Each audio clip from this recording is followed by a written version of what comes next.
Jogos pra lá de acirrados. Gente, não é que eu vou dar risada, porque não tem como dar risada. É violência, não é legal. Os caras perderam a cabeça. Mas o Barbosa, ele entrou numa... Bom, a dupla de zaga do Botafogo era Barbosa e Barbosa. Danilo Barbosa e Barbosa. Sim. Mas o Barbosa, titular habitual e não improvisado, ele tava surtado, ele tava pilhado, fora da casa no jogo. E aí a história, eu não sei o que aconteceu entre ele e o Bruno Henrique, a gente não sabe o que foi dito, mas aí ele ficou louco e realmente partiu pra cima. Aí já vem a turma do deixa disso, chega Gerson, o Cleiton vem, dá esse soco, ele perde um dente, a coisa não para. Os jogadores, inclusive o Barbosa, vão pro túnel que dá acesso aos vestiários, esperando os jogadores do Flamengo. Gente, parecia coisa de, sei lá, de bairro, de várzea, assim, nem na várzea. Até a várzea tá mais organizada hoje. A várzea, que aliás é o coração sempre do futebol brasileiro. Verdade. Tem gente que diz que o estadual não vale nada, né? Fala isso pros clássicos, né? Ô Chico, 10 dias, 2 vitórias do Flamengo, pesa, aí né?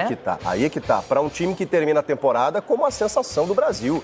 Campeão brasileiro, campeão da Libertadores, perde jogadores, perde o treinador. E o Flamengo ali, né? Quietinho, Felipe Luiz chegando, ajeitando o time, aqui e ali, ganhando a Copa do Brasil e tal. E tá aí mostrando, e aí ganha a Supercopa, e aí ganha de novo no estadual, e aí empatou com o Fluminense, num jogo um pouco mais difícil, né? Mas o Felipe Luiz não tem aberto mão, como vários técnicos, de mesclar também mesmo assim. Ontem o time não foi titular. E mesmo com essas dificuldades, o Varela improvisado na esquerda, com o Arrascaeta voltando ainda longe do seu nível ideal, o Flamengo foi superior, na verdade venceu o jogo, mas foi um jogo muito amarrado, um jogo truncado, teve uma que outra chance. Agora, o Botafogo perdeu 2 vezes, né, na sequência. É claro que a rivalidade E uma valeu o entra em campo. título. E agora o Botafogo tem ameaçado a sua classificação para a próxima fase do estadual, tem 12 pontos, estaria atrás do Sampaio Corrêa, só que tem um detalhe.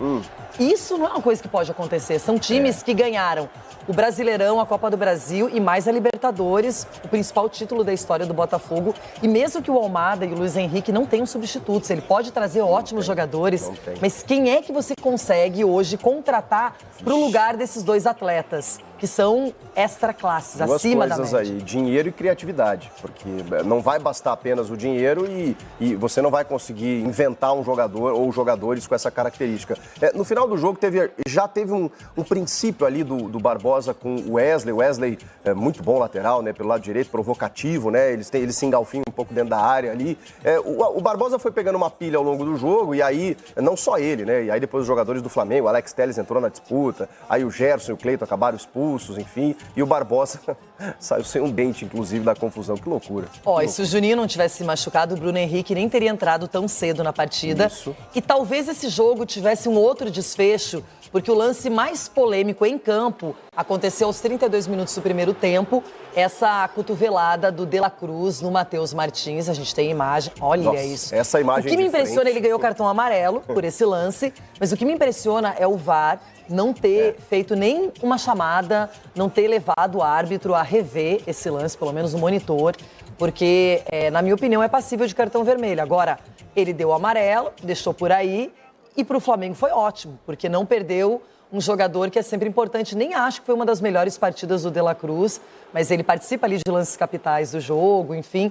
E a gente sabe que se ele tivesse sido expulso, talvez essa desvantagem numérica pudesse ter favorecido o Botafogo. A gente não tem como saber o resultado final caso o Flamengo perdesse um jogador, mas era muito cedo, né? 32 minutos do primeiro tempo e vamos no fato, né? O fato é que houve um erro clamoroso da arbitragem.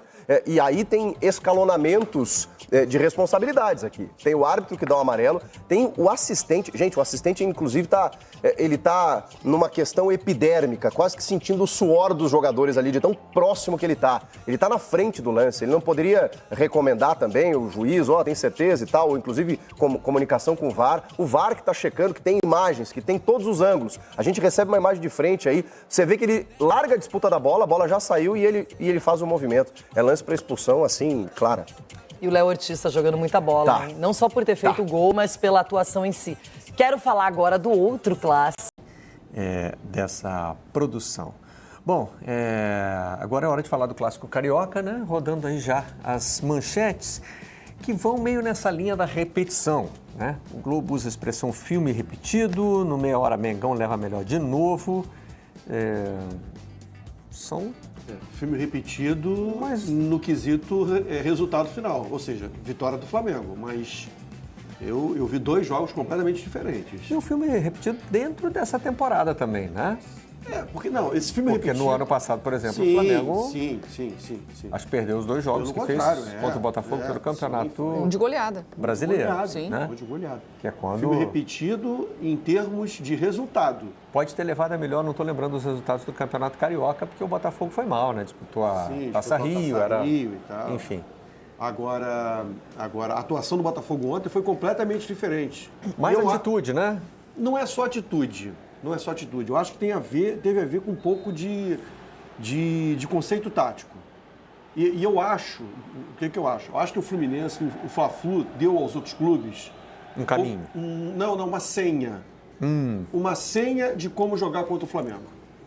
Porque, assim, mais uma vez, se for fazer trocação com o Flamengo, e lá em Belém houve uma tentativa de fazer trocação e o Botafogo se deu mal. Só para destacar que a gente acabou de mostrar o lance do Dela Cruz Sim. e o Paulo César Oliveira considerou erro da arbitragem o cartão Sim. amarelo, né?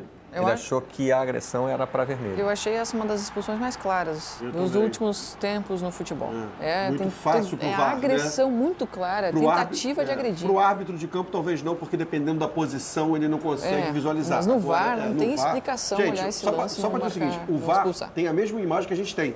Ou seja, nesse ângulo.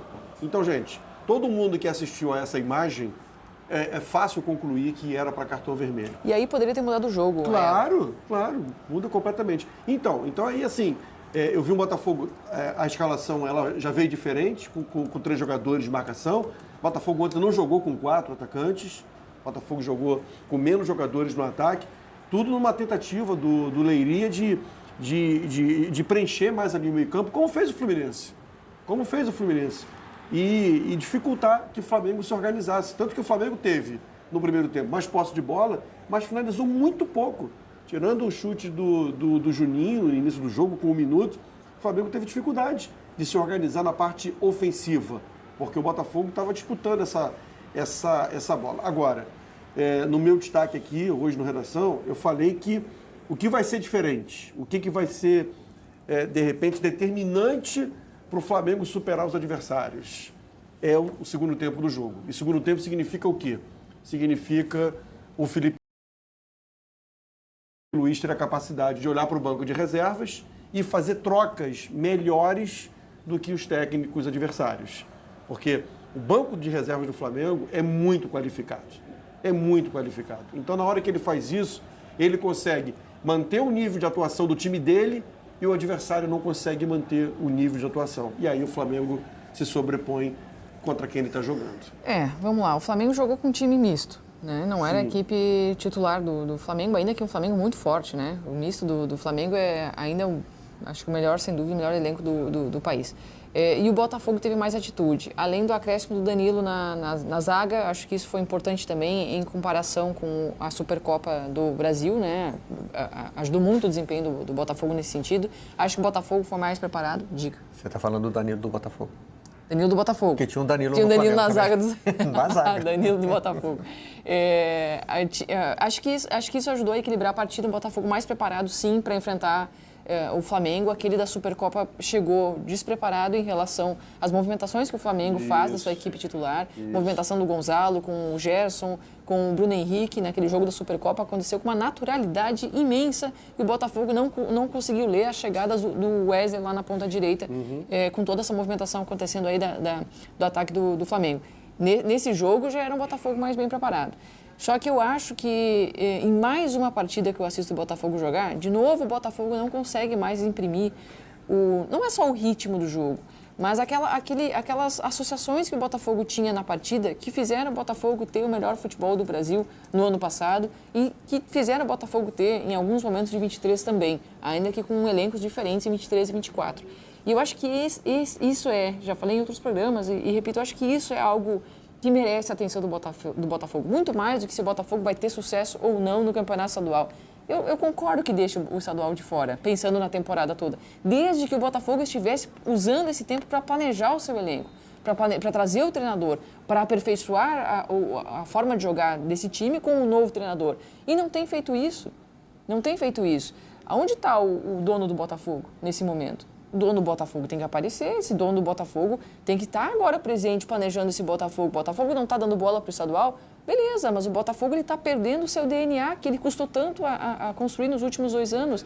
Isso é o que o Botafogo tem de mais precioso. É isso que fez o Botafogo ter o melhor futebol do país, que fez conquistar o Brasileirão, que fez conquistar a Libertadores da América.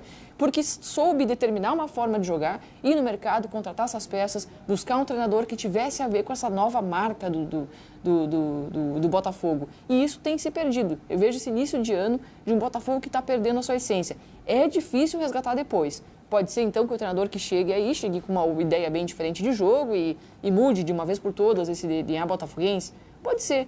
Mas eu acho que se o Botafogo conseguiu aquilo que poucos clubes no Brasil conseguem, que é determinar uma identidade, sua própria marca do Botafogo, deveria, então, zelar por isso. E não tem zelado. Esse início de ano, esse planejamento muito falho, é que mostra isso. Está deixando escorrer pelos dedos algo que construiu no ano passado. O roteiro é para dar errado, tá? O roteiro montado é para dar errado. Eu estava pensando nisso hoje, sabe? O futebol não tem receita, né? Não tem. Tanto Não que tem. tem gente que às vezes se convence de que a bagunça é que é o caminho certo. Né? Mas E o futebol às vezes premia a bagunça, né? Pois é, às vezes. Mas assim, campeonato brasileiro não premia bagunça. Ultimamente não. E o Botafogo foi campeão fazendo o quê? A bagunça ou fazendo certo? Não, fazendo certo. No O brasileiro, Botafogo foi campeão no ano passado quando retomou o seu caminho, um Sim. caminho que tinha perdido no fim de 2023. de 2023. De 2023. O Botafogo se abraça no fato que contratou Arthur Jorge em abril. E aí deu certo contratando esse treinador em abril. Sim. Ok, pode ser que contrate um outro grande treinador ali no meio do ano, enfim, no início do Brasileirão e dê certo. A gente não tem, de fato, a receita do bolo. Só que o Botafogo encontrou essa receita. Fez dar certo no passado. E aí a dúvida é a seguinte, a gente vai repetir isso, a gente vai ter essa repetição de um técnico que vai chegar e perder, por exemplo, 4 meses, porque uma coisa é você, no início do ano de 2024, o Botafogo tinha técnico no início de 24. Sim. É diferente de agora. Porque, por exemplo, você quando... Agora o Botafogo, essa tarja nossa aí, não tem como não causar um incômodo, né? O Botafogo está anunciando uma substituição de interino. De interino. Eu E nunca vi anunciou isso em collab com o John Textor no Instagram, como se o John Textor tivesse participado dessa grande definição de futuro do Botafogo. Não, mas participou. Não, ele deve, provavelmente sim, mas é isso que o torcedor quer ver? A alteração do interino? Então, mas aí que tá. Mas, mais uma vez, o roteiro está sendo feito para dar errado. Porque ano passado o Botafogo tinha um treinador e o Arthur Jorge chega no início do Campeonato Brasileiro. Esse ano não. Esse ano o Arthur Jorge sai no final de dezembro e o Botafogo está sem técnico. Então, assim, há uma diferença no roteiro, gente. O roteiro desse ano, acho que não vale como comparativo dizer que em 2024 isso também aconteceu. Tem diferença. Sim, porque o Botafogo não estava à deriva. Sim. No início do ano? É completamente diferente. Sim.